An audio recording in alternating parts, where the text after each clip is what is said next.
নমস্কার, আমি ডক্টর দীপানিতা পাল, homeopathy consultant. আজ এই ভিডিওটির মাধ্যমে বলবো আপনার কাশি কমন ভাইরাল ইনফেকশনের কারণে হচ্ছে নাকি কোনো জটিল রোগ এর পিছনে লুকিয়ে আছে, সেটি বুঝবেন কি করে। আমি 5টি ওয়ার্নিং সাইন্সের কথা বলবো এবং সেটা যদি দেখেন তাহলে কিন্তু অবশ্যই একজন ডক্টরের পরামর্শ নেবেন।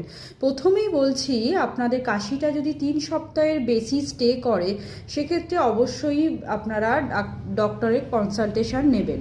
নেক্সট হচ্ছে নাম্বার 2, যদি কাশিটা দেখা যাচ্ছে আপনাদের অনেক দিন ধরে স্টে করছে এবং তার সঙ্গে স্পুটাম বেরোচ্ছে, সেটা যদি ইয়েলোইশ বা আপনাদের গ্রিনিশ হয় সেক্ষেত্রেও কিন্তু আপনাদের ডক্টরের পরামর্শ নেওয়া উচিত। কারণ আমাদের ভিতরে যদি ইনফেকশন কোনো থেকে থাকে তাহলে কিন্তু আপনাদের যে কফটা উঠছে তার কালার কিন্তু আমাদের যে হোয়াইট থাকে সেটা কিন্তু চেঞ্জ হবে এবং ঘন ঘন আপনাদের উঠতে থাকবে।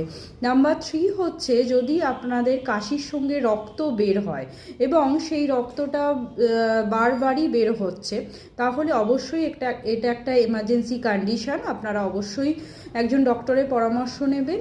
এরপরে নেক্সট পয়েন্ট হচ্ছে, আপনাদের কাশির সাথে যদি দেখা যায় কাশিটা রাত্রের দিকে বাড়ছে এবং রাত্রে ঘাম হচ্ছে, তার সঙ্গে যে কাশির সাথে জ্বরটা থাকছে সেটা কিন্তু কনস্ট্যান্ট থেকে যাচ্ছে, তার পাশাপাশি যদি ওজন কমতে শুরু করে সেক্ষেত্রে কিন্তু আপনারা অবশ্যই একজন ডক্টরের পরামর্শ নেবেন।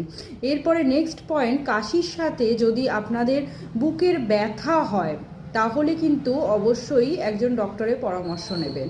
এরপরে নেক্সট পয়েন্টটা হচ্ছে, আপনাদের যদি কাশির সাথে দেখা গেল অনেকক্ষণ ধরে আপনাদের শ্বাসকষ্ট হচ্ছে তাহলে আপনাদের শরীরে কিন্তু অক্সিজেনের একটা অভাব ঘটছে, তার ফলেই কিন্তু শ্বাসকষ্টটা স্টার্ট হচ্ছে, সেটাও কিন্তু একটা এমার্জেন্সি কন্ডিশন।